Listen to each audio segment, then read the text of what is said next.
जय हिंद दोस्तों। आज हम पढ़ेंगे अपना इम्यून सिस्टम का दूसरा वाला टाइप। पहले में हमने इन्नेट इम्यूनिटी को देखा था, या जिसको आप नॉन स्पेसिफिक इम्यूनिटी भी कहते हैं, ठीक है, नेचुरल इम्यूनिटी कहते हैं। अब दूसरे में हम देखेंगे एक्वायर्ड या एडॉप्टिव इम्यूनिटी। देखिए, एक्वायर्ड या एडॉप्टिव इम्यूनिटी क्या होता है। एक्वायर्ड या एडॉप्टिव इम्यूनिटी वे इम्यूनिटीज होती हैं, वे प्रतिरक्षा होती हैं जिसको हम बर्थ के बाद एडॉप्ट करते हैं, धारण करते हैं। तो कहेंगे सर ये होता क्या, जरा इसको एकदम सिंपल वे में समझाइए। जो वैक्सीनेशन लेते हैं, जो दवाइयाँ लेते हैं, वही है एक्वायर्ड इम्यूनिटी, ठीक है ना। इसमें और कुछ ऐसा नहीं है, उसी के बारे में ही हमको पढ़ना है। और ये एक्वायर्ड इम्यूनिटी जो हम दवाइयाँ लेते हैं, जो हम क्या करते हैं, वैक्सीन्स लेते हैं, ये वैक्सीन्स और ये दवाइयाँ हमारे नेचुरल इम्यूनिटी को मजबूत कर देती हैं, जिसकी वजह से हम क्या होते हैं, बीमार नहीं पड़ते हैं, ठीक है। तो आइए चलिए स्टार्ट करते हैं हम। देखिए, एक्वायर्ड इम्यूनिटी को हम एडॉप्टिव इम्यूनिटी या स्पेसिफिक इम्यूनिटी भी कहते हैं, ठीक है ना। देखिए, जो क्या होता है, एक्वायर्ड इम्यूनिटी होता है, मैंने आपको बताया, इसको हम आफ्टर बर्थ क्या करते हैं, अडॉप्ट करते हैं। तो यहाँ पर देखिए, the immunity that an individual acquire after birth. कोई भी इंडिविजुअल इस इम्यूनिटी को क्या करता है, बर्थ के बाद एक्वायर्ड करता है, धारण करता है या अडॉप्ट करता है। आगे कह रहे हैं, it is specific and mediated by antibodies and lymphocytes. हमने आपको बताया कि ये क्या है, जो आपका एक्वायर्ड इम्यूनिटी है, ये एक्वायर्ड इम्यूनिटी क्या होते हैं, विशेष होती हैं। हम इसको स्पेसिफिक इम्यूनिटी क्यों कह रहे हैं, इसलिए क्योंकि ये अलग अलग पैथोजेंस के लिए अलग अलग रिस्पॉन्स देती हैं, ठीक है।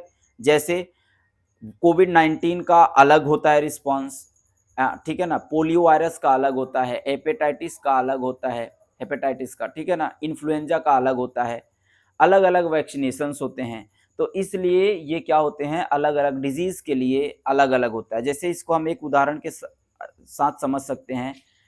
डेंगू होता है तो अलग दवाई खाई जाती है, मलेरिया होता है तो अलग दवाई खाई जाती है, ठीक है। टाइफाइड होता है तो अलग दवाई खाई जाती है।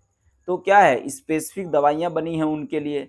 तो उसी तरह से हमारा जो क्या है, एक्वायर्ड या एडॉप्टिव इम्यूनिटी है, इसीलिए इसको हम स्पेसिफिक इम्यूनिटी कहते हैं, क्योंकि यह अलग अलग पैथोजेंस के लिए अलग अलग रिस्पॉन्स देती हैं, ठीक है ना। लेकिन हमारे इन्नेट इम्यूनिटी में ऐसा नहीं था, वो कॉमन थी, ठीक है ना। लेकिन वहाँ हमें नहीं चलना है। तो आगे देखिएगा, it is not only relieve the victim of infection disease या infectious disease but also prevent its further attack in future। ये ऐसा नहीं है कि रोग को सिर्फ खत्म कर दिया बस बात खत्म, ऐसा नहीं है। रोग को खत्म भी करता है, और फ्यूचर में फिर से अगर वैसा कोई रोगजनक, मतलब जो पैथोजन रोग काज कर रहे हैं, रोग पैदा कर रहे हैं, वो अगर फ्यूचर में एक बार आ गए और अगर फ्यूचर में भी आए तो उनको भी अटैक करके क्या कर देता है, समाप्त कर देता है। फिर वही बात, आप वैक्सीन को देख लो बेटा। एक बार वैक्सीन लगवाते हैं कोविड-19 का, आपने एक बार वैक्सीन लगवाया, 2 बार लगवाया ना, तो अब बताइए इसके बाद फिर ज़िंदगी में आप कभी वैक्सीन नहीं लगवाएंगे, क्यों? क्योंकि वो तो क्या कर दिया, एक बार इम्यूनिटी तैयार कर दी, हमारे टी लिम्फोसाइट और बी लिम्फोसाइट को मजबूत कर दिया, अब जिसकी वजह से हमें कोरोना नहीं होगा, ठीक है ना। लेकिन इसका ये मतलब नहीं कि बाहर चले जाएं, जहाँ जो कोविड-19 के पेशेंट हैं, बचा करके अभी भी रहना है, ठीक है ना, ठीक है, तो वहाँ नहीं जाना है हमको। तो आगे देखिएगा फिर क्या कह रहे हैं, the memory cell are formed by B cell and T cell on the basis of acquired immunity. हमारे बॉडी में, अभी आगे हम जब इसका कैरेक्टरिस्टिक देखेंगे तो बी सेल और टी सेल क्या होता है वो देखेंगे, और मेमोरी सेल्स क्या होती हैं ये ही देखेंगे। ये जो एक्वायर्ड इम्यूनिटी होती है ना, ये एक्वायर्ड इम्यूनिटी मेमोरी का फॉर्मेशन करती हैं। मेमोरी का फॉर्मेशन कैसे करेंगी, अभी हम आगे देखते हैं। अगला कह रहे हैं, ये मेमोरी क्या करती हैं, बनाती हैं, किसके हिसाब से, एक्वायर्ड इम्यूनिटी के हिसाब से। अगला कह रहे हैं, acquired immunity consist of specialised B and T lymphocyte and antibodies. B lymphocyte, T lymphocyte, अभी इधर पूरा फिगर अच्छे से बना है, अच्छे से क्लियर करेंगे। और दूसरी चीज, ये जो क्या है, एंटीबॉडी क्या होती हैं, ये भी अभी हम आपको बताते हैं थोड़ा सा ना। तो अब इसके कैरेक्टर में जब हम पढ़ेंगे तो ये सारी चीजें आ जाएंगी। ध्यान दीजिएगा, कैरेक्टरिस्टिक्स ऑफ एक्वायर्ड ऑब्लिक करके लिखा है एडॉप्टिव इम्यूनिटी, ठीक है। मैंने इसको स्पेसिफिक इम्यूनिटी क्यों कहते हैं अच्छे से आपको समझा दिया। अब कह रहे हैं जो हमारा क्या होता है कैरेक्टरिस्टिक्स है, पहले में हम पढ़ेंगे क्या, डाइवर्सिटी, विविधता। एक्वायर्ड इम्यूनिटी डाइवर्सिटी शो करती है। कैसा diversity? Many pathogens are destroyed by this type of immunity. इस इम्यूनिटी से मतलब इननेट जो क्या है एक्वायर्ड इम्यूनिटी है, इस एक्वायर्ड इम्यूनिटी से बहुत सारे डिजीज को, बहुत सारे पैथोजेंस को क्या किया जा सकता है, डिस्ट्रॉय किया जा सकता है, क्योर किया जा सकता है। दूसरा कह रहे हैं स्पेसिफिसिटी, ये विशिष्टता दर्शाती है। कैसी विशिष्टता? It show specificity for particular pathogen. ये हर एक अलग अलग पैथोजेन, अलग अलग जो रोग पैदा कर रहे हैं उनके लिए अलग अलग रिस्पॉन्स देती हैं, स्पेसिफिसिटी शो करती हैं। आपको मैंने बताया एक्वायर्ड इम्यूनिटी जो होती है वही बीमारी के लिए, हर बीमारी के लिए क्या होते हैं, ये अलग अलग होते हैं। ठीक है, फिर आगे कह रहे हैं सेल्फ एंड स्ट्रेंजर, ये अपने और पराये में आसानी से फर्क कर लेती है। कौन? जो एक्वायर्ड इम्यूनिटी होती है। कैसे? एक्वायर्ड इम्यूनिटी जो होती है ये अपने सेल्स को तो क्या कर सकती है, अपने बॉडी पार्ट्स को तो पहचान लेती है, लेकिन बाहर से आए हुए एंटीजन को, बाहर से आए हुए पैथोजन को, फॉरेन पैथोजेंस को, फॉरेन एंटीजन्स को क्या करती हैं, किल करके डिस्ट्रॉय कर देती हैं। ठीक है, लेकिन ये अपने बॉडी के पार्ट्स को किल नहीं करती हैं। जैसे acquired immunity destroy pathogen coming from outside of body and does not destroy one's own, और ये अपने आप को क्या करती है, नष्ट नहीं करती, लेकिन बाहर से आने वाले कोई भी हमारे शरीर में प्रवेश करेगा, कोई भी पैथोजन, कोई भी एंटीजेंस, उनको ये क्या कर देती है, नष्ट कर देती हैं। अगला मेमोरी, अभी आपको बताया ना, यहाँ पर लिखे हैं कि मेमोरी सेल का फॉर्मेशन करती हैं। तो मेमोरी सेल कैसे बनता है, मेमोरी होता क्या है? Memory, specific immunity is based on memory, ये मेमोरी का डेवलपमेंट होता है इसमें, और ये पूरी तरह से मेमोरी पर ही बेस्ड है। जैसे अब कहा जा रहा है कि एक बार दवाई ले ली गई, वैक्सीन ले लिया गया तो दोबारा नहीं लेने का मन करेगा। एक बार जिसको क्या हुआ है, स्मॉल पॉक्स हो गया है, ठीक है ना, जिसको छोटी माता कहते हैं, तो दोबारा उसको 95% चांस है, अगर उसकी इम्यूनिटी अच्छी है तो उसको एक बार अगर हो गया ज़िंदगी में, एक बार अगर उसको स्मॉल पॉक्स हो गया तो ज़िंदगी में कभी उसको दोबारा स्मॉल पॉक्स नहीं होगा। क्यों? क्योंकि उसकी मेमोरी सेल डेवलप कर जाएंगी, और वो मेमोरी सेल कौन डेवलप करेगा, हमारा बी सेल और टी सेल, जिसकी वजह से दोबारा अगर स्मॉल पॉक्स के वायरस हमारे बॉडी में एंटर करेंगे तो बी सेल और टी सेल उसको क्या कर देंगे, डिस्ट्रॉय कर देंगे, जिससे स्मॉल पॉक्स नहीं होगा। अगला, ये जो हमारा एक्वायर्ड इम्यूनिटी है ये पूरी तरह से क्या करता है, बेस्ड होता है, रिस्पॉन्स करता है मेमोरी पर। दूसरा, जो ये क्या होते हैं, एक्वायर्ड इम्यूनिटी होता है, ये दो तरह के इम्यून रिस्पॉन्स पे क्या करते हैं, कार्य करते हैं। पहले को बोलते हैं प्राइमरी इम्यून रिस्पॉन्स, जिसको PIR कहते हैं। दूसरा हमारा है सेकेंडरी इम्यून रिस्पॉन्स, जिसको SIR कहते हैं। ठीक है, इसमें कोई आपको दिक्कत नहीं होनी चाहिए। अब जरा चलिए हम देखते हैं कैसे। ध्यान दीजिएगा, जो हमारा प्राइमरी इम्यून रिस्पॉन्स है वो क्या है, यहाँ पर देखिए। प्राइमरी इम्यून रिस्पॉन्स, जब हमारे शरीर के अंदर, जैसे कोई आपसे पूछे कि what is primary immune response, तो आप क्या बताएंगे? तो बोलेंगे कि प्राइमरी इम्यून रिस्पॉन्स वे रिस्पॉन्स होते हैं जब हमारे बॉडी के अंदर कोई भी पैथोजन फर्स्ट टाइम एंटर करता है, और एंटर करने के बाद हमारा इम्यून सिस्टम जो भी रिस्पॉन्स पहली बार देता है उसी को हम प्राइमरी इम्यून रिस्पॉन्स कहते हैं। ठीक है ना, ये रिस्पॉन्स तो स्लो होगा क्योंकि हमारी बॉडी उसको पहचान नहीं पा रही है, मेमोरी है नहीं ऑलरेडी उसका पहले से बॉडी में, तो जिसकी वजह से ये स्लो रिस्पॉन्स करती है और हम बीमार पड़ जाते हैं। ठीक है, लेकिन उसके अगेंस्ट क्या करती है, जैसे वो पैथोजन एंटर कर गया बॉडी में, अब हमारी बॉडी रिस्पॉन्स की प्राइमरी रिस्पॉन्स बन गया immune response. Primary immune response बनने के साथ साथ वो उसका मेमोरी भी अपने पास रख लेती है कि एक बार ये आ चुका है, अगर दोबारा आएगा तब इसको हम बताएंगे। तो मान लीजिए अगर वही पैथोजेन हमारे बॉडी में दोबारा एंटर किया, एक बार तो वह एंटर किया है जिससे हमारे बॉडी क्या बना ली, इम्यून रिस्पॉन्स बना ली, प्राइमरी इम्यून रिस्पॉन्स बनाई है, लेकिन जब वही क्या करेगा, दोबारा ही क्या करेंगे, एंटर करेंगे तब क्या होगा, देखिए तब क्या होगा, if same pathogen enters in the body again the memory cells in the body that वर, जो कि कहां बना है यहां पर प्राइमरी इम्यून रिस्पॉन्स में, were form during first attack become active and destroy them.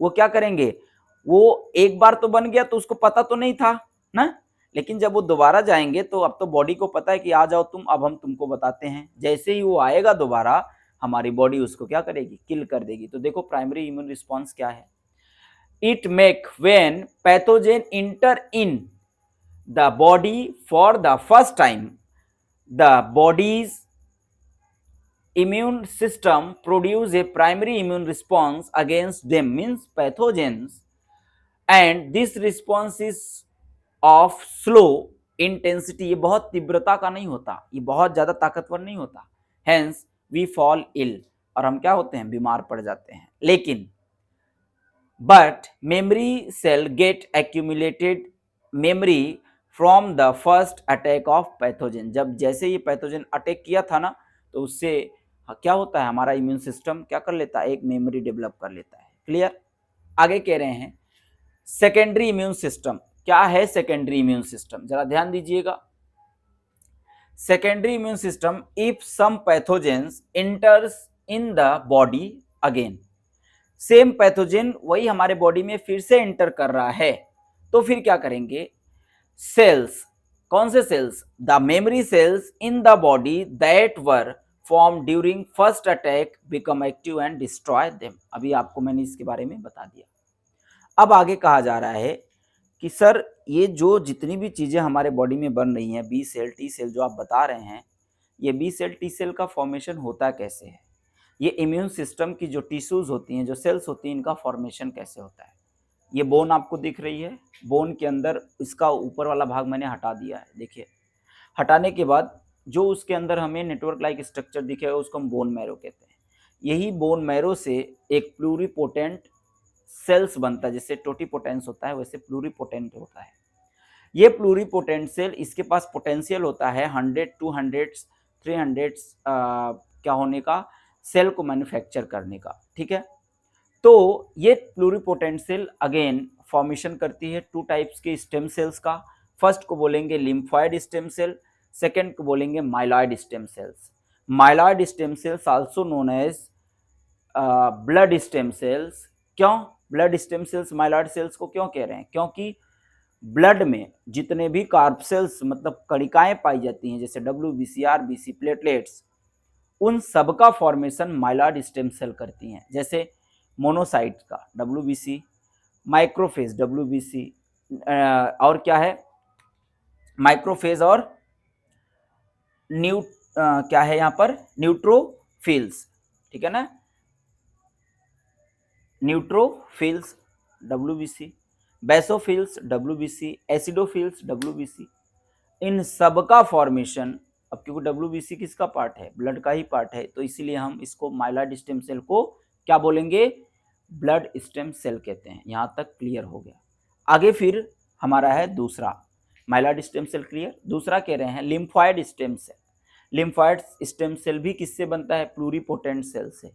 ये lymphoid stem cells two types के क्या करते हैं, सेल का फॉर्मेशन करते हैं, जिसको हम बोलते हैं बी सेल और टी सेल। याद रखेंगे, जब फर्स्ट टाइम इन बी सेल और टी सेल का फॉर्मेशन होता है माइलॉइड स्टेम सेल से, तो ये क्या होते हैं, प्री मैच्योर होते हैं, परिपक्व नहीं होते, ठीक है ना।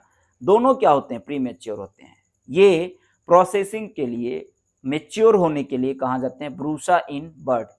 ब्रूसा बर्ड का एक क्या है, लिम्फॉइड ऑर्गन है, ठीक है ना। और गट सब म्यूकोसा इन एनिमल्स, ये भी लिम्फॉइड वेसल्स हैं, ह्यूमन बॉडी के अंदर पाए जाते हैं, एनिमल्स मैमल्स के अंदर पाए जाते हैं, ठीक है। इनमें जब सेल्स जाती हैं बी सेल, तो ये बी सेल्स क्या कर देंगी, ये मेच्योर बी सेल का फॉर्मेशन हो जाता है। Mature B cell again two types के सेल्स का फॉर्मेशन करती हैं, एक को हम बोलते हैं मेमोरी बी सेल और दूसरे को बोलते हैं प्लाज्मा बी सेल, ठीक है ना। ये जो प्लाज्मा बी सेल है या जो प्लाज्मा सेल है, ये बाद में एंटीबॉडी का फॉर्मेशन करती हैं। किसका फॉर्मेशन करेंगी, एंटीबॉडी का। What is antibody, antibody is a type of protein, that is immunoglobulin protein, ठीक है ना। तो ध्यान दीजिएगा, सभी एंटीबॉडी इम्यूनोग्लोबुलिन तो होती हैं, लेकिन सभी इम्यूनोग्लोबुलिन एंटीबॉडी नहीं होती, ठीक है। उसी तरह से जैसे सभी क्या होते हैं, जो एंजाइम हैं वो क्या होते हैं, प्रोटीन तो हो सकते हैं, लेकिन सभी प्रोटीन एंजाइम नहीं हो सकते हैं। अब उसी तरह से आप देखेंगे मेमोरी सेल बना और क्या बना, प्लाज्मा सेल। ये प्लाज्मा सेल एंटीबॉडी का फॉर्मेशन करती हैं। इसको हम एंटीबॉडी मीडिएटेड इम्यूनिटी कहेंगे, या फिर हम इसको ह्यूमोरल मीडिएटेड इम्यूनिटी कहते हैं, ठीक है इसको। इसके बाद हमारा आता है primary T cell. Primary T cell या प्री मेच्योर टी सेल जो होता है, ये प्रोसेसिंग के लिए थाइमस जाता है, जहाँ पर हमारा माइक लगा है सीने के दोनों बगल में, जो हमारा सीना है उसके बीचों बीच, ठीक है ना, क्या होते हैं, थाइमस पाया जाता है, आपको पता है। ये थाइमस एज के साथ साथ घटता है, इसीलिए बुढ़ापा लोग क्या होते हैं, जो दादाजी टाइप के लोग हैं, वो ज़्यादा बीमार पड़ते हैं, क्योंकि थाइमस क्या होता है, इनका कमज़ोर हो जाता है, छोटा हो जाता है, और टी सेल मैच्योर नहीं हो पाते, इसलिए उनकी ज़्यादा देखभाल करनी चाहिए, ठीक है। ये 3 तरह के जो टी सेल हैं, ये टी सेल 3 तरह का क्या करता है, और सेल्स का फॉर्मेशन करता है, जिसमें पहला होगा साइटोटॉक्सिक सेल, दूसरा होगा हेल्पर टी सेल, और साइटोटॉक्सिक टी सेल, दूसरा होगा हेल्पर टी सेल, और तीसरा होगा मेमोरी टी सेल। हमने आपको बताया कि यहाँ पर देखो, the memory cell are formed by the B cell and T cell. तो यहाँ पर देखो मेमोरी बी सेल और मेमोरी टी सेल, यही मेमोरी टी सेल और बी सेल मेमोरी का फॉर्मेशन करती हैं, स्मृति अपने पास रख लेती हैं, मेमोरी अपने पास रख लेती हैं। बाद में अगर वही पैथोजन आएगा तो उसको क्या कर देंगी, किल कर देंगी। यहाँ तक क्लियर हो गया, ठीक है। दूसरी चीज़ याद रखेंगे, कुछ कॉमन सी चीज़ है, जो बी सेल हैं, बी लिम्फोसाइट फॉर्मेशन करती हैं आर्मी ऑफ प्रोटीन के। किसका फॉर्मेशन करती हैं, आर्मी ऑफ प्रोटीन के। ये आर्मी ऑफ प्रोटीन क्या है, वही एंटीबॉडी इम्यूनोग्लोबुलिन, ठीक है ना। याद रखेंगे बी सेल एंटीबॉडी का फॉर्मेशन करती हैं, टी सेल एंटीबॉडी का फॉर्मेशन नहीं करती हैं। टी सेल बी सेल को स्टिमुलेट करती हैं ताकि वो ज़्यादा से ज़्यादा एंटीबॉडी का फॉर्मेशन कर सके। हमेशा टी सेल जो है वो क्या है, कोऑर्डिनेशन होता है, ठीक है ना, कोऑर्डिनेट का काम करता है। ये क्या करते हैं, मालिक का काम करता है, कोऑर्डिनेटर है ये। क्यों कोऑर्डिनेटर है, क्योंकि ये बी सेल को, ताकि बी सेल ज़्यादा से ज़्यादा क्या करती हैं, एंटीबॉडी बनाएं, उसके लिए बी सेल को क्या करते हैं, टी सेल प्रेरित करते हैं, स्टिमुलेट करते हैं, ठीक है ना। तो ये सारी चीज़ें मैं समझता हूँ आपको अच्छे से क्लियर हो गई हैं। अब हम आगे फिर से पढ़ेंगे, जो हमारा नेक्स्ट टॉपिक होगा वो होगा किस पर, टाइप्स ऑफ एक्वायर्ड इम्यूनिटी। तब तक के लिए wish you all the best. जय माता दी।